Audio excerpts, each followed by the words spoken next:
Nossa mensagem hoje, encerrando a série sobre quem é Jesus, a gente vai falar sobre a mensagem de Jesus. A primeira mensagem a gente viu que Jesus fez algumas declarações até polêmicas.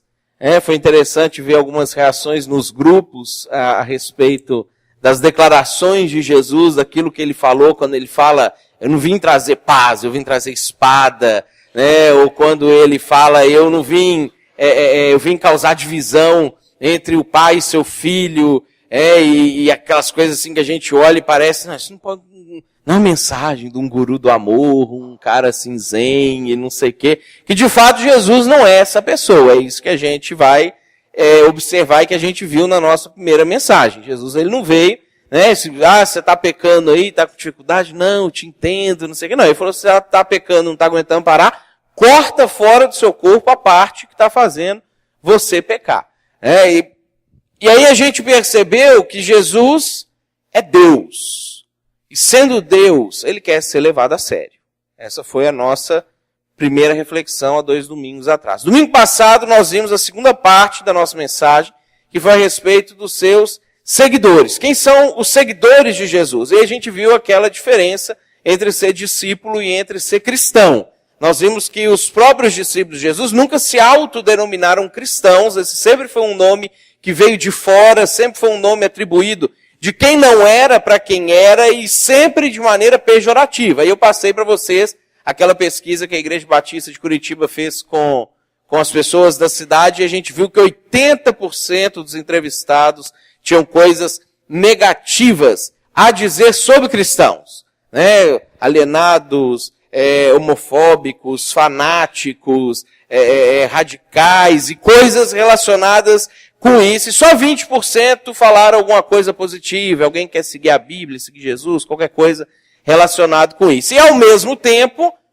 todas as pessoas entrevistadas que declararam que acreditavam em Jesus, teve aquele grupo que falou que nem acreditava que ele existiu, mas quem acreditou que ele existiu, ninguém falou mal de Jesus. E a nossa reflexão na semana passada foi por que existe essa diferença tão grande entre o que as pessoas pensam de Jesus e o que as pessoas pensam a respeito dos seguidores de Jesus, os cristãos. E aí nós vimos que o nome que era dado, que os seus seguidores davam a si mesmo, era discípulo, que é aquele que segue e imita o mestre. E aí a gente refletiu e pensou um pouquinho sobre isso. E aí nós vimos, na mensagem passada, o relato de um historiador chamado Tácito, que ele fala sobre um momento da história de Roma, quando o Nero, querendo fazer umas reformas na cidade, talvez não querendo esperar muito, uma demolição normal da cidade, ele tocou fogo na cidade, para a cidade queimar, e aí depois que a cidade tivesse queimada, ele ia lá e reconstruía em cima daquilo que ele queria. Acontece que ele não avisou os moradores da cidade que ele ia botar fogo na cidade. Isso causou um tumulto em Roma ao ponto de que as pessoas começaram a querer a deposição e a morte de Nero. Nero, para escapar daquela situação, resolveu botar a culpa nos cristãos. Já que ninguém sabe direito quem é esse povo, corria, alguns boatos de que eles eram canibais, porque eles diziam que comiam o corpo e bebiam sangue do Filho de Deus numa reunião, então eles achavam que eles comiam e bebiam sangue de criancinhas na reunião. Corria os boatos que eles eram praticantes de incesto, já que eles se autodenominavam irmãos e irmãs e estavam casando entre eles. E isso era uma prática abominável para a época do Império Romano. Então, o Nero joga a culpa nos cristãos e o que acontece é que inicia uma grande perseguição e muitos morrem, inclusive Pedro e Paulo, que estavam na cidade de Roma na ocasião da perseguição de Nero. O que é interessante é que se você for comigo lá em Romanos capítulo 16 e você ler uma lista de nomes que aparece lá, Paulo ele vai nomeando os líderes ou as pessoas importantes da igreja de Roma. E quando ele escreve essa carta à igreja de Roma, ele faz isso entre 5 e 7 anos antes da perseguição de Nero.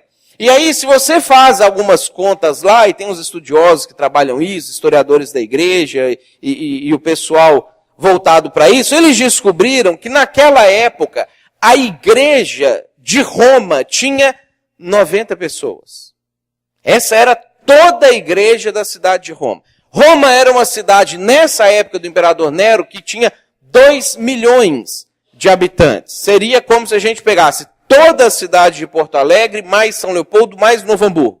Soma, aí a gente teria mais ou menos o tamanho da cidade de Roma. Aí você imagina toda essa população, e existia uma igreja de 90 pessoas, entre 5 e 7 anos antes da perseguição de Nero. Antes de Nero botar a culpa nos cristãos. Se a gente conseguisse voltar àquela época e chegasse na capital do mundo, nós estamos falando, né, do centro do mundo civilizado, do mundo conhecido, e praticamente todo o mundo conhecido estava debaixo do governo romano, a gente encontraria essas pessoas, dessas 90 pessoas, o grupo da igreja, se reunindo em campos, em fazendas afastadas da cidade, porque eles não podiam nunca construir um templo, deixar a porta aberta e escrever na frente que era uma igreja, porque certamente eles seriam presos e mortos.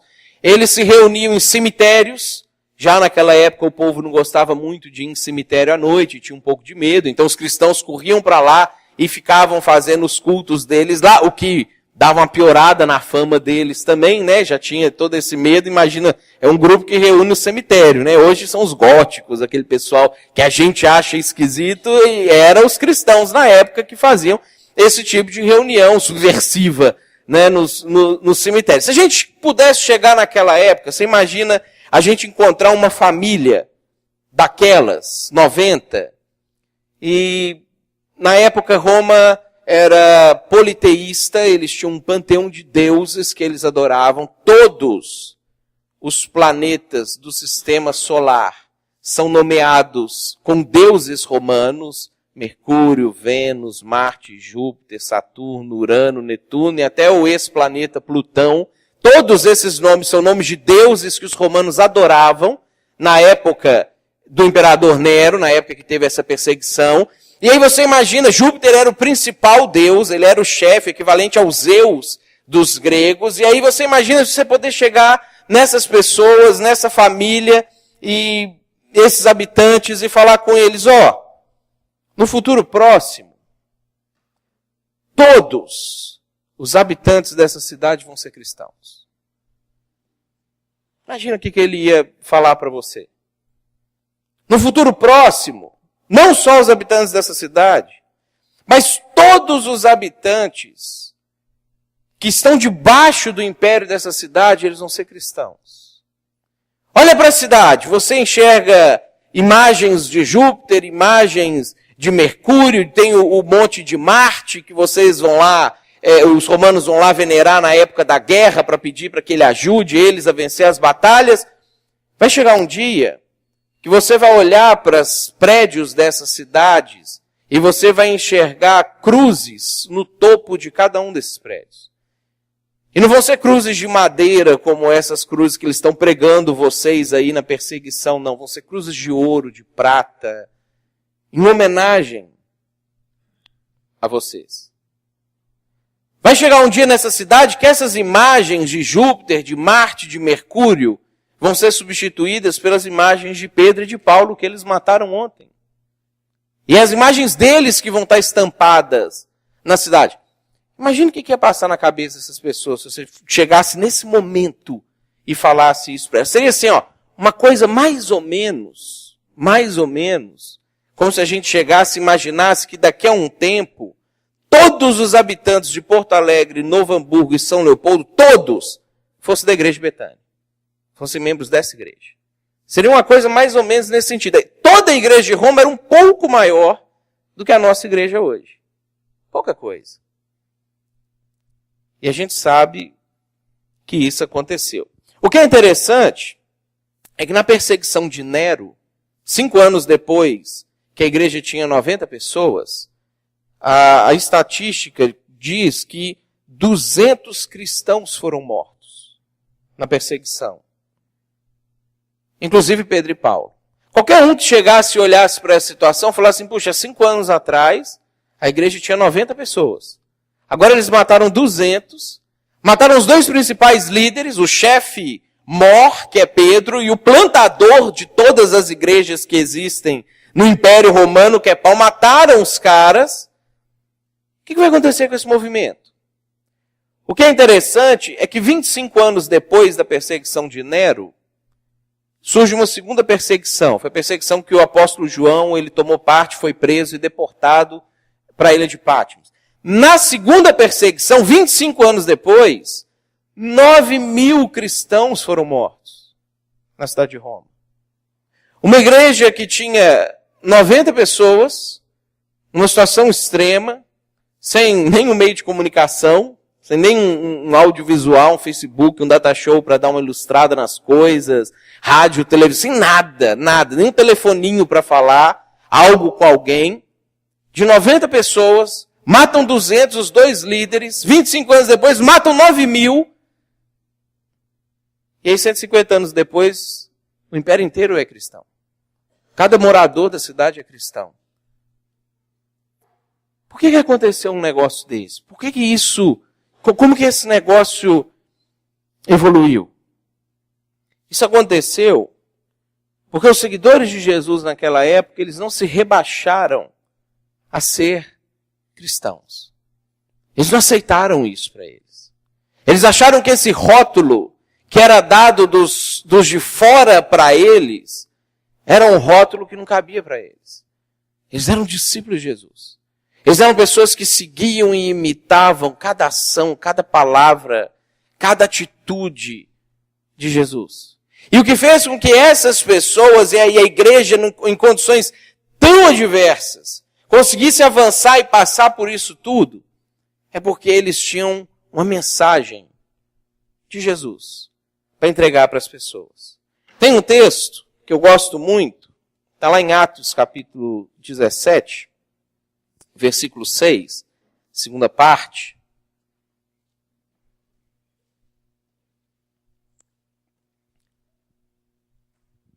Falando sobre o início desse movimento, nesse momento em que cada cidadezinha que Paulo plantava uma igreja, a igreja tinha no máximo 20, 30 pessoas na cidade inteira. Chega um momento que Paulo e Silas chegam num lugar, e aí as pessoas falam uma coisa a respeito desse grupo. Eles dizem assim: estes que têm transtornado o mundo, chegaram também aqui.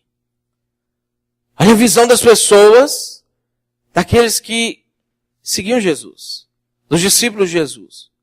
E aí quando você acompanha o restante do versículo, você vai descobrir que estes é Paulo, Silas e Jason. Não é o Jason. Jason em inglês. Pra gente fica Jason. É esse cara, essas três pessoas. Eles prenderam o Jason, porque o Jason hospedou o Paulo e Silas na casa deles. O Paulo e Silas conseguiram dar uma escapada na hora que eles iam prender o Jason. Esse cara aqui hospedou pessoas que estão transtornando o mundo. No grego, a expressão que ele usa ali, é pessoas que estão virando o mundo de cabeça para baixo. Eles estão virando o mundo avesso. Eles estão fazendo um negócio que está mudando completamente a configuração do mundo, a maneira como as pessoas vivem, agem, pensam. E aí eles dizem qual era a mensagem que as pessoas carregavam. Todos estes procedem contra os decretos de César, afirmando ser Jesus outro rei. Tiago abriu a parte do louvor falando sobre isso aqui. A gente cantou uma música que fala sobre isso. Essa é a mensagem de quando, de fato, eu digo para uma pessoa que Jesus é o meu rei, e eu mostro para a pessoa quais são os efeitos práticos de eu seguir Jesus como rei, de eu obedecer Jesus, de eu fazer aquilo que ele diz. Como a gente cantou, dele ser meu dono, meu amo, a pessoa que determina como é que eu vivo. Quando eu vivo isso, e quando eu falo isso para outra pessoa, e outra pessoa começa a viver isso também, a gente vira o mundo avesso. A gente vira o mundo de cabeça para baixo. E a mensagem de Jesus, ela era uma mensagem tão impactante que fazia com que as pessoas tivessem medo das pessoas que pregavam aquela mensagem, enquanto elas estavam sendo englobadas por aquilo. Porque um tempo depois, todos eles eram. Todos eles faziam parte. Todos eles tinham aceitado e tinham entendido aquilo. Agora, o que havia de tão especial nessa mensagem? Se a gente voltar 30 anos antes desse momento, que Jason e o Paulo e o Silas estão lá virando o mundo do avesso, a gente vai ter um momento em que a coisa começou. Jesus, ele começa o ministério dele, a Bíblia diz que ele vai para o deserto e ele é tentado pelo diabo, ele vence a tentação do diabo, ele volta do deserto, ele começa a caminhar ali na região onde ele tinha nascido, Nazaré, Cafarnaum e aquelas regiões próximas do Mar da Galileia, ele começa a fazer alguns milagres, ele cura algumas pessoas, nisso as pessoas vão ficando alvoroçadas, vão juntando a ele, vão trazendo seus doentes, as pessoas precisavam de tirar um demônio de alguém, coisas assim, aí iam chegando perto de Jesus, Jesus ia curando essas pessoas, ia juntando gente, e aí chega um momento, Jesus já tinha chamado algumas pessoas para acompanhar ele, embora ele não tinha ainda definido quem eram os 12 apóstolos, isso vai ser definido depois. Chega um momento que Jesus chega num lugar e tem um monte de gente reunida. A gente não tem como precisar, mas provavelmente eram centenas de pessoas que estavam reunidas nesse lugar, pessoas já tinham sido curadas por Jesus e começaram a andar atrás de Jesus para ver o que Jesus tinha para falar para eles. E aí nesse momento, Jesus ele percebe que é a hora dele lançar aquilo que vai ser o fundamento do cristianismo. Aquilo que vai fazer com que 2, 3 homens consigam transtornar o mundo se eles estiverem anunciando essa mensagem, estiverem vivendo essa mensagem. Então Jesus reúne os discípulos, aí eu imagino lá, né, Mateus deve ter sentado lá para tomar nota, isso está em Mateus capítulo 5, porque para ele lembrar tanto tempo depois deve ter feito pelo menos um rascunhozinho lá daquilo que Jesus estava falando. E aí Jesus ele assenta, isso era uma característica da época, as pessoas pregavam sentado e não de pé como a gente faz hoje normalmente. E ele começa a ensinar os discípulos. E aí lá no versículo 3 diz que ele começa a falar assim: bem-aventurados os humildes de espírito. Ou literalmente os pobres de espírito. Porque deles é o reino dos céus.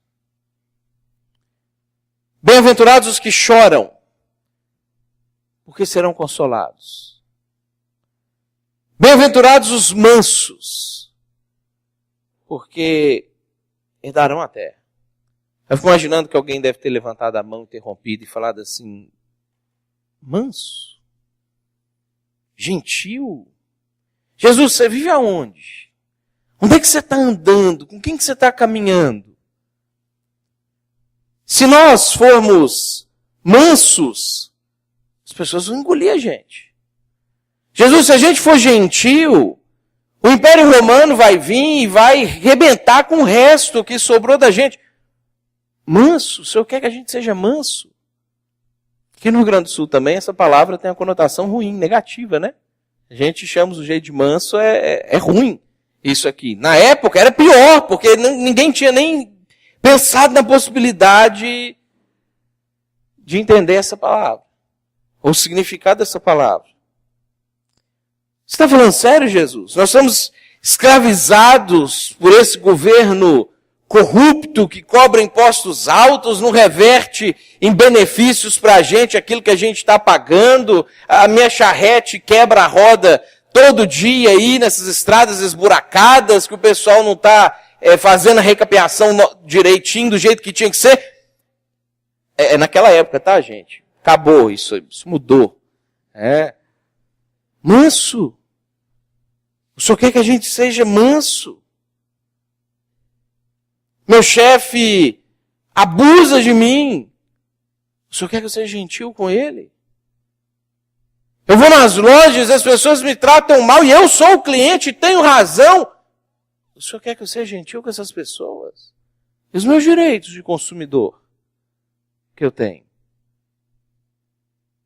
Está falando sério, Jesus? Aí Jesus fala assim, gente, tem mais. Tem mais.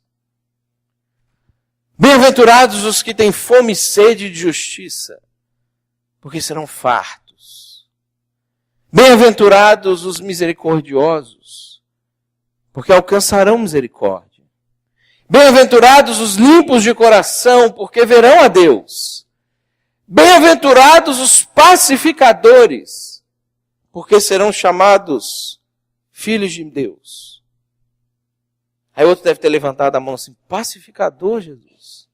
Senhor, o Senhor sabe o que acontece com quem faz paz com o Império Romano? Você sabe o que acontece? Eles são engolidos, eles são escravizados, eles são assimilados, eles deixam de existir como povo. E na época, inclusive, entre os discípulos de Jesus, tinha a turminha que puxava a faca não assusta não, tá, Johnny? Pros romanos. Eles eram mais eficientes. E estava lá no meio dos discípulos de Jesus. E aí Jesus, pacificadores.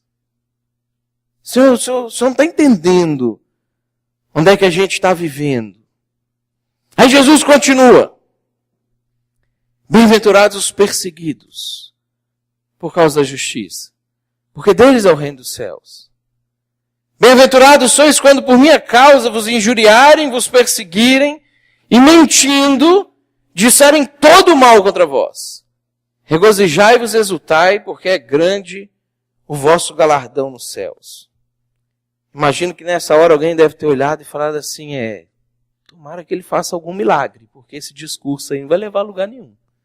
Esse negócio aí, esse é o sol que deu uma variada nele. Mas aqui eu estou meio doente aqui, quem sabe ele cura minha sinusite. Estava lá, pessoal, ouvindo Jesus falando essas coisas. Antes da gente continuar, vou fazer uma recapitulação. O que Jesus diz?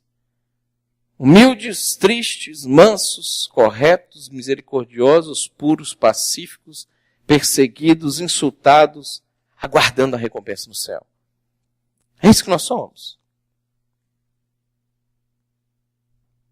Humildes, tristes, mansos, corretos, misericordiosos, puros, pacíficos, perseguidos, insultados, aguardando uma recompensa no céu. Na nossa sociedade do aqui e agora, na nossa sociedade do imediatismo, na nossa sociedade do fast food, na nossa época em que a gente precisa que as coisas sejam resolvidas agora, que Jesus venha e tome a providência agora, e resolva agora, e faça, esperando a recompensa no céu, enquanto a coisa não vem, a gente vai vivendo daquele jeito. Mas em 300 anos, essa mensagem tomou conta do Império Romano.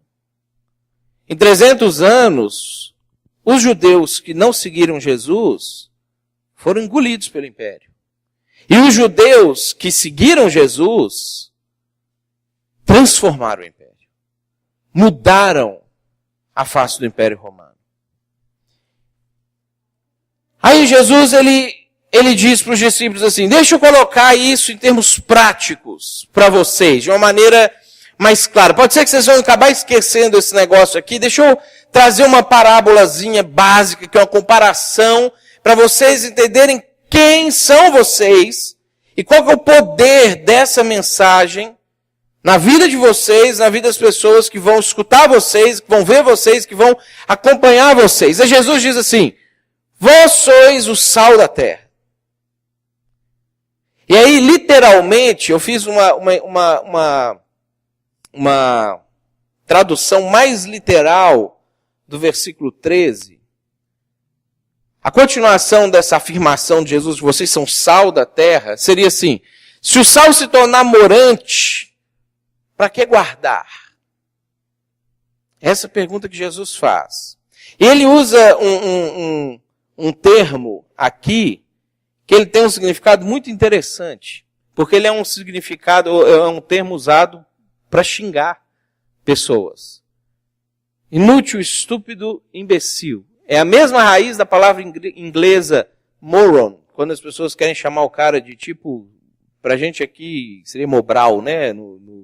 Tomando emprestado aquela escola lá. Essa é a ideia. Que Jesus ele fala assim, se vocês se tornarem assim, se vocês se tornarem inúteis, se vocês forem estúpidos o bastante, se vocês forem imbecis o bastante, para não fazer aquilo que vocês são chamados a fazer, para que guardar o sal? Qual que é a função dele? E é isso que Jesus está dizendo para eles e ele está dizendo para a gente.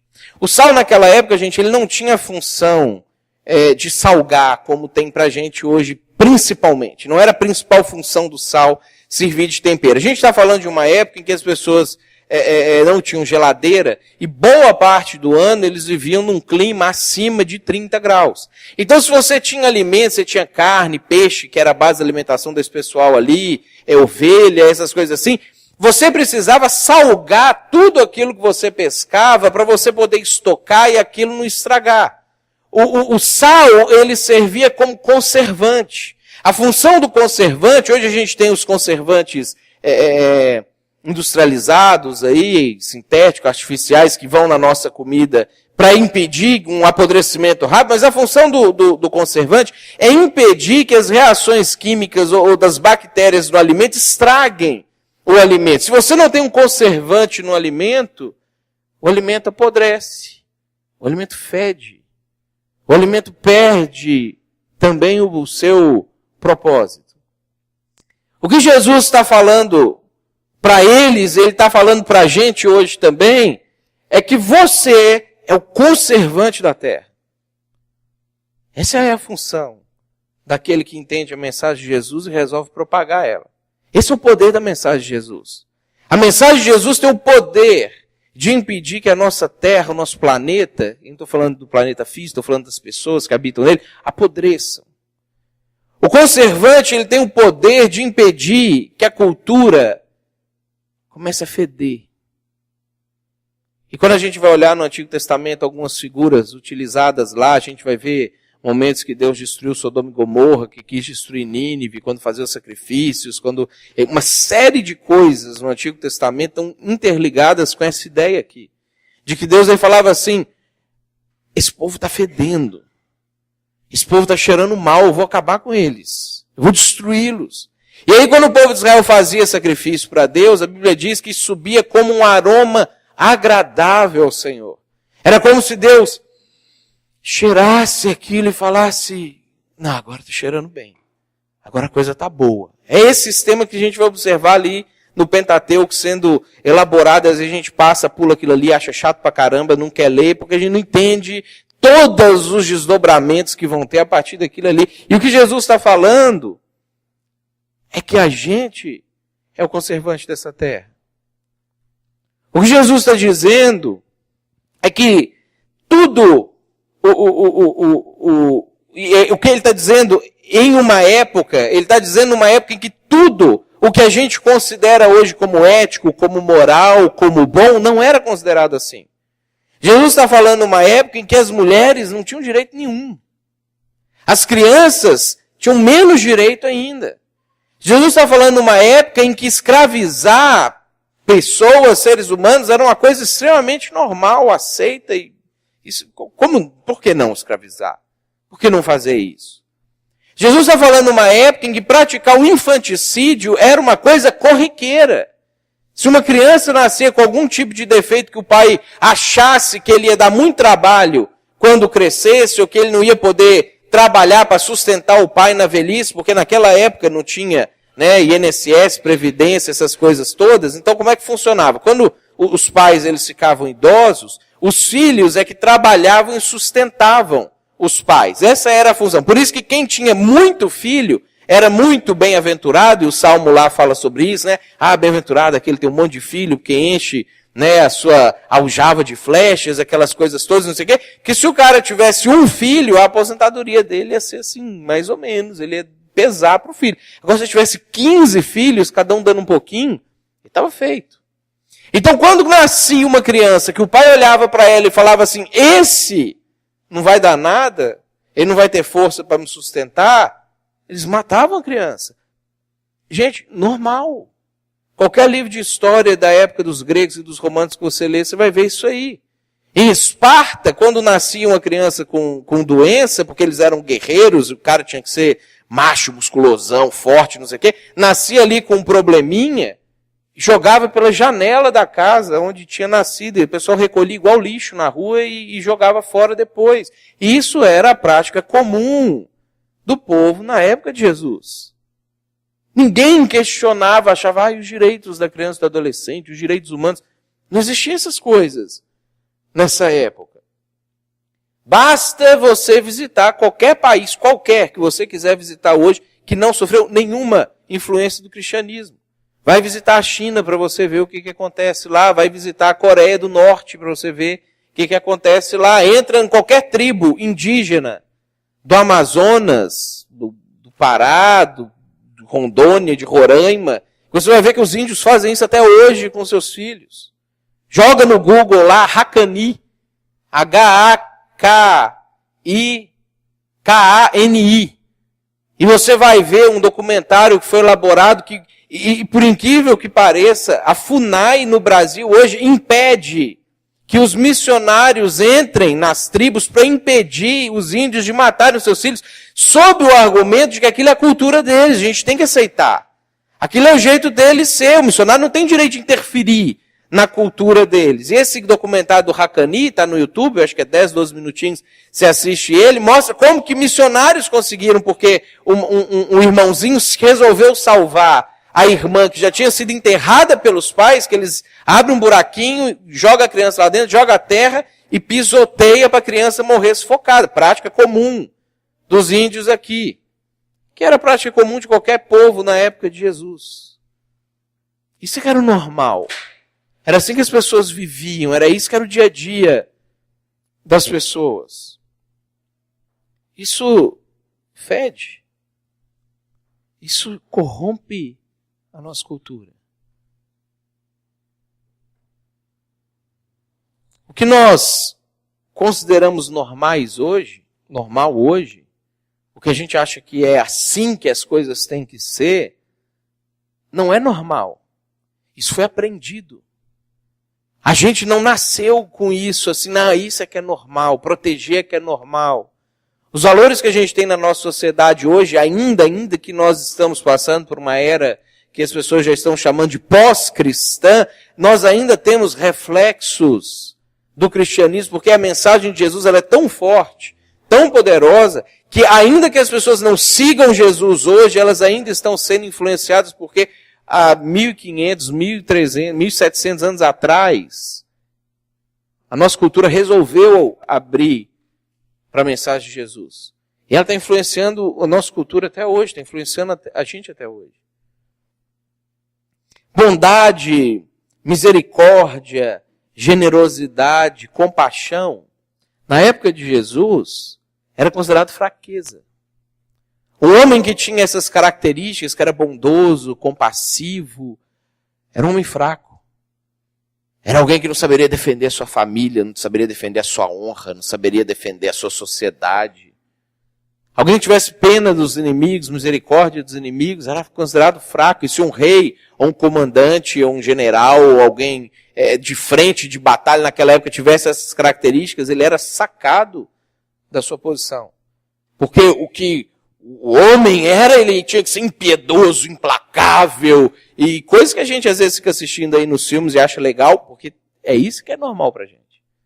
Por que você acha que a gente, como sociedade, valoriza bondade, misericórdia, compaixão? A gente aplaude quando alguém faz caridade para alguém, quando alguém abraça a cruz vermelha, quando alguém... qualquer coisa desse tipo. A influência da mensagem de Jesus que a gente tem até hoje. Dessa mensagem que virou o mundo do avesso. Isso é reflexo, essas características boas que a gente está vendo hoje, é reflexo da nossa consciência de que existe um só Deus, que não era comum para eles. E que esse Deus, ele é assim. Ele é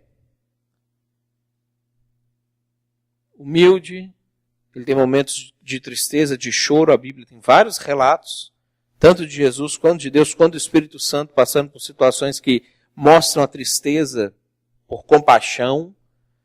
Ele é um Deus manso, Porque já podia ter arrebentado com a gente, assim, podia ter matado a gente, ressuscitado e matado de novo, só pra, porque a gente irrita ele demais. Ele é manso. Ele é correto, ainda que a gente não é. Ele cumpre com o que ele disse, ainda que a gente não cumpre com o que a gente diz. Ele é misericordioso, ele é puro, ele é pacífico. Mesmo sendo perseguido, mesmo sendo insultado. Ele também está guardando uma recompensa no céu. Porque Jesus falou assim, meu pai trabalha até agora e eu trabalho também. E eu não vou nem beber mais vinho. Ele fala isso na ceia, até aquele dia que a gente vai poder beber. Ou seja, eu estou trabalhando. Aquele dia a gente vai descansar, a gente vai aproveitar, a gente vai curtir. A gente vai poder beber sem preocupar que tem que voltar para o trabalho depois. Bem tranquilo. É isso que Jesus fala na ceia para os discípulos dele. Ele também está guardando uma recompensa no céu. Então, quando a gente tem a consciência de que o nosso Deus é assim, que existe um só Deus, e que um dia a gente vai prestar contas a esse Deus, esses valores começam a fazer sentido para a gente. O fato da gente ter civilizado a nossa civilização, e o cristianismo ter proporcionado esses benefícios, não foi uma elevação de consciência moral do ser humano que encontrou a luz por si só. Isso aconteceu porque ele começou a entender que esse Deus ama cada pessoa, cada ser humano que você já teve face a face com ele. Cada uma das pessoas que você já se encontrou na sua vida. Deus ama essa pessoa. Deus morreu por essa pessoa. Em Jesus. Então é melhor a gente cuidar de como que a gente trata essa pessoa. Eu preciso pensar 2, 3, 4 vezes em como que eu vou responder para essa pessoa. O jeito que eu vou viver junto com essa pessoa. Porque Deus ama ela demais. O mesmo vale para mim. Aí, Jesus fala isso para os discípulos. Você é o conservante da terra. É você que vai fazer com que essa cultura fedorenta e podre seja revertida para uma cultura que cheira bem. Aí Jesus continua, ele faz outra afirmação para os discípulos. Vós sois a luz do mundo. Aí eu imagino que às vezes a gente por dentro também fica com vontade de falar isso. Eu não quero ser a luz do mundo de Jesus. Eu quero ser só um cristão, aceitar o Senhor, fazer uma oração, de pedir que o Senhor entre no meu coração, na minha vida, e continuar vivendo a minha vida em paz, continuar criando minha família, ganhando meu dinheirinho, posso até ajudar alguém, não sei o quê. Eu não quero ser a luz do mundo, Jesus. Jesus fala, você é a luz do mundo. É isso que você é. É assim que eu estou colocando você no mundo. Aí lá no versículo 14, eu fiz uma tradução literal também do versículo 14, de como está no grego, como que seria assim mais literalmente, porque é um texto muito forte, tem um significado muito forte. Jesus ele diz assim, não há poder capaz de esconder uma cidade que foi, aí ele usa esse termo aqui, keimene, que é traduzido na nossa Bíblia como colocada em cima de um monte. Essa é a afirmação que Jesus faz. Não há poder capaz de esconder uma cidade que foi colocada em cima de um monte. Naquela época, as cidades colocadas em cima de um monte, elas serviam a um propósito. Tinha um objetivo deles construírem uma cidade em cima do monte. A palavra keimene significa decretada, destinada ou colocada estrategicamente. Traz a ideia de que alguém sentou e alguém projetou, alguém planejou com algum objetivo que aquilo acontecesse. Naquela época, as cidades colocadas em cima do monte, elas eram construídas com calcário. Porque o calcário deixava a cidade clara e fazia com que a luz do sol batesse na cidade, refletisse nas construções a muitos quilômetros de distância. Então o que acontecia? Naquela época as pessoas não tinham GPS como a gente tem hoje e não se perde mais de jeito nenhum. Não tinha tanta estrada, não tinha sinalização, não tinha essas coisas todas. Então o sujeito que ele precisava viajar, ele sabia que ele tinha que sair daqui e seguir para o leste. E o leste é onde o sol nasce. Agora, em que rumo do leste, se você desvia um pouquinho para cá, um pouquinho para cá, muito tempo depois na jornada, você está completamente distante do seu ponto de destino que você quer chegar. Então, eles construíam algumas cidades nos montes dessa maneira aqui, com calcário, para que o sol refletisse na cidade, e não importa se você estivesse muito distante da cidade, você via algo brilhando distante. Você viu o reflexo do sol brilhando de longe. E aí, se você tivesse perdido, se você tivesse desorientado, se você não soubesse exatamente para que rumo você tinha que seguir, você via um pontinho brilhando assim, e você conseguia seguir naquele ponto. Essas cidades construídas sobre o monte, à noite eles acendiam tochas em partes estratégicas da cidade, para que se o viajante estivesse caminhando de noite, ele conseguia enxergar, mesmo que muitos quilômetros de distância, uma luz mexendo lá, e ele sabia que ele podia seguir naquela direção, porque ele ia encontrar o abrigo, a cidade, ou comida, ou gente, ou alguma coisa nesse sentido. E é isso que Jesus está dizendo para a gente. Você é como uma cidade colocada estrategicamente para mostrar o caminho para as pessoas que estão perdidas. Que às vezes elas têm uma vaga noção que é para o leste, mas eles não sabem exatamente como é que chega lá. Num mundo como o nosso mundo de hoje, que a gente tem aquela máxima, né, de que todos os caminhos levam a Deus, às vezes a pessoa pensa assim, não deve ser esse rumo aqui, mas chega um momento que ela se perde. E a gente tem visto bem claramente que a nossa sociedade não está chegando a Deus por qualquer caminho que ela está seguindo. Pelo contrário, a nossa sociedade vai de mal a pior. Cada ano que passa, os índices de depressão, de ansiedade, de crise do pânico, de isso, de aquilo outro, aumenta. Cada ano que passa, o nível de tolerância do ser humano diminui. Cada ano que passa, a gente vai tendo menos tempo para fazer aquilo que dá vontade de fazer, que dá prazer para fazer, e a gente vai se escravizando para coisas que no final não levam a gente para lugar nenhum. Provavelmente esse mês de junho, que vão ser temas livres, eu vou falar um pouco sobre uma música, até se você quiser já ouvir para você pensar um pouco sobre ela, aquela música Aquarela, do Toquinho, que é uma expressão exata da realidade de mundo que a gente está vendo. O homem não está conseguindo chegar a Deus por todos os caminhos que ele está seguindo. Gosto muito daquela música do Patrick, que ele fala que se você pegar a estrada do Rio a Salvador, você não chega a Porto Alegre, ainda que sincero for. Né? Pode ser muito sincero. Não chega. Pegou a estrada que te leva para outro lugar. É isso que Jesus está falando com a gente. Você é como uma cidade colocada estrategicamente num ponto para mostrar o caminho das pessoas. E aí Jesus, ele conclui dizendo o seguinte: assim, no versículo 16, brilhe também a vossa luz diante dos homens, para que vejam as vossas boas obras e glorifiquem a vosso Pai que está nos céus. Como diz a propaganda, isso muda o mundo. Isso muda o mundo. Isso vira o mundo do avesso. Isso virou o mundo de cabeça para baixo já. Isso vira culturas de cabeça para baixo. Há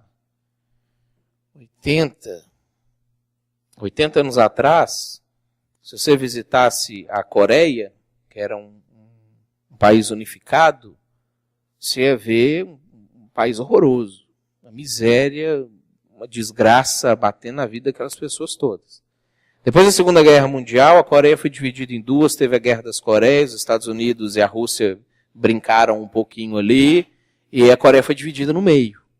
Aí a gente tem a Coreia do Norte e a Coreia do Sul hoje.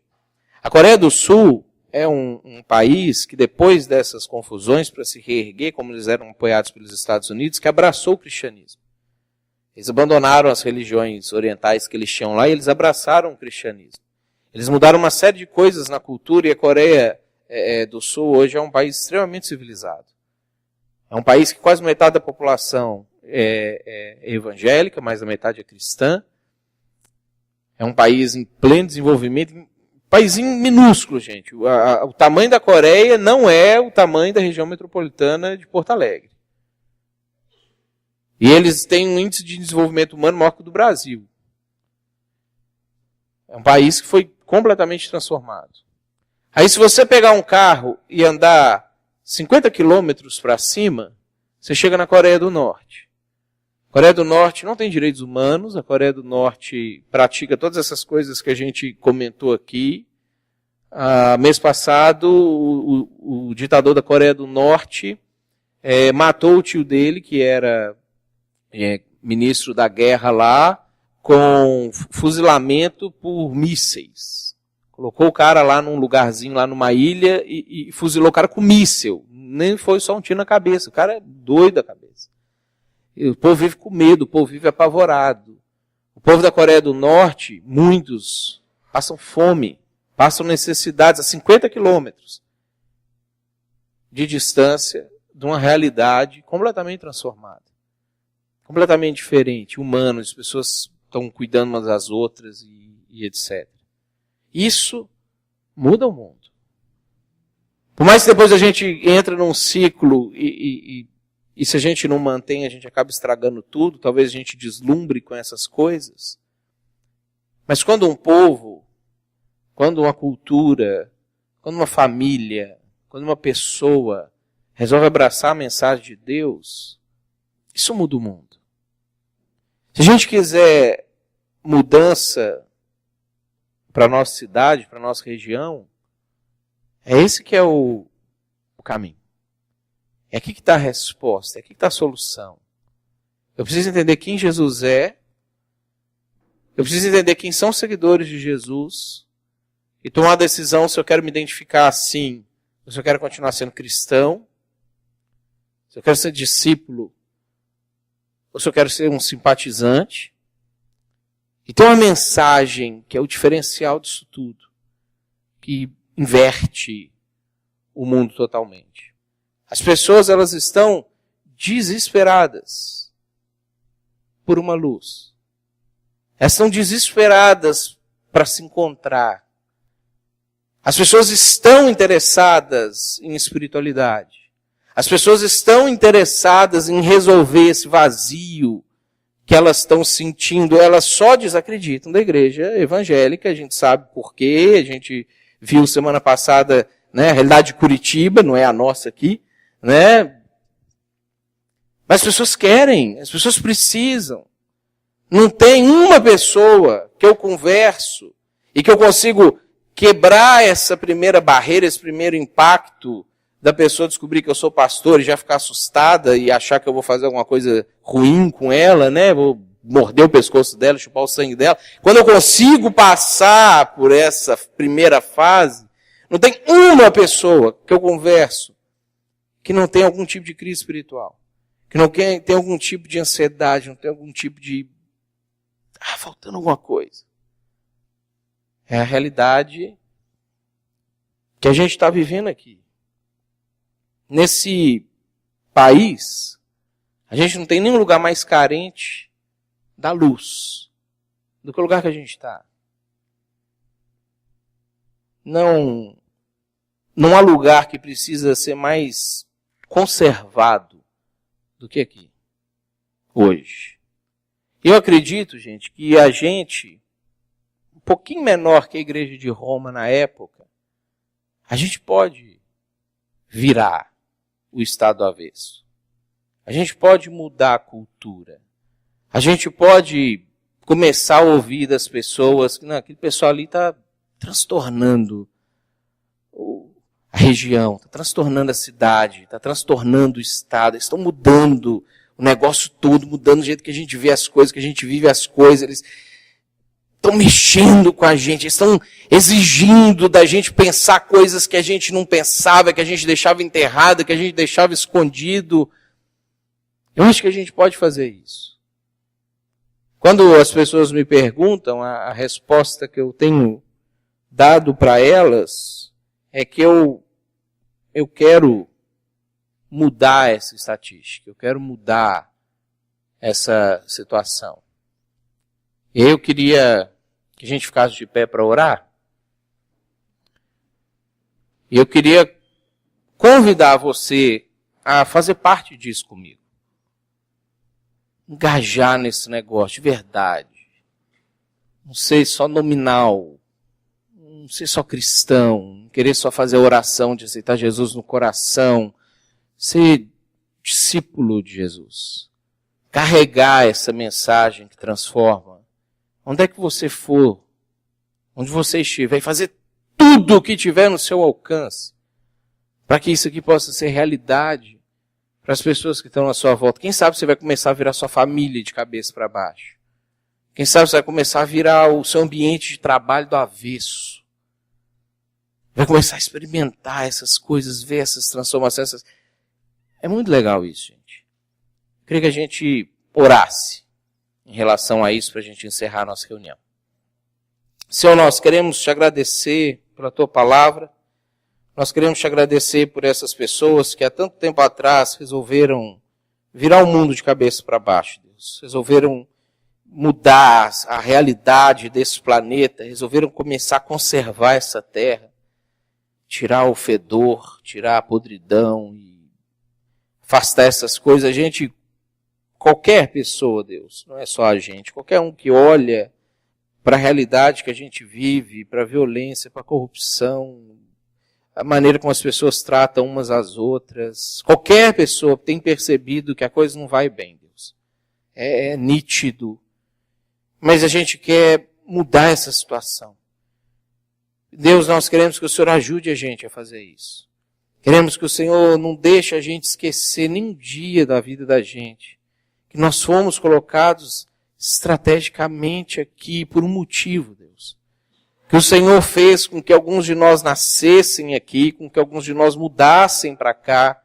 Que o Senhor vem conduzindo a vida da gente. O Senhor continua ainda hoje chamando pessoas para ser discípulos do Senhor. E obrigado porque o Senhor chamou a gente, para que a gente possa transformar a realidade, transformar o mundo que a gente está vivendo, a nossa cultura e fazer coisas diferentes aqui, Deus. Livra a gente de cair no lugar comum da religião, no lugar comum da igreja e viver a prática cristã de uma maneira sem sentido. Livra a gente de aceitar esse rótulo de cristão, mas ajuda a gente a abraçar o de discípulo na vida da gente. A gente ora porque a gente depende completamente do Senhor, inclusive para a gente fazer isso. A gente precisa que o Espírito Santo do Senhor não deixe que essa mensagem morra no nosso coração, não deixe que a gente esqueça, ou que a gente, às vezes, de tanto ler essa passagem, ache que é uma coisa normal, comum, e perca a importância, o significado disso, Deus. Por isso eu oro pela vida de cada um de nós que estamos aqui, Deus, na individualidade de cada um, na realidade de cada um. Deus, agora que a gente refletiu um pouco mais, aprendeu algumas coisas, relembrou outras, a respeito de quem é Jesus, que o Senhor ajude a gente a viver uma vida que reflete essa luz. A gente sabe que o sol é o Senhor, mas nós queremos ser essas cidades de calcário colocadas sobre o monte para refletirmos essa luz e deixar essa luz brilhar e poder mostrar o caminho para as pessoas, Deus. Ajuda a gente, traz nomes de pessoas específicas que o Senhor deseja alcançar agora, que o Senhor já está trabalhando no coração delas, já está de alguma maneira levantando essa fome, essa sede para tentar entender. Ajuda a gente a lembrar, às vezes, de conversas, situações que a gente teve com pessoas que falaram e mostraram para a gente que estão angustiadas ou agoniadas ou sem rumo. E ajuda a gente a entender e a aplicar como que a gente pode pegar essa palavra transformadora do Senhor e mudar a vida dessas pessoas, Deus. Ajuda a gente precisa do Senhor.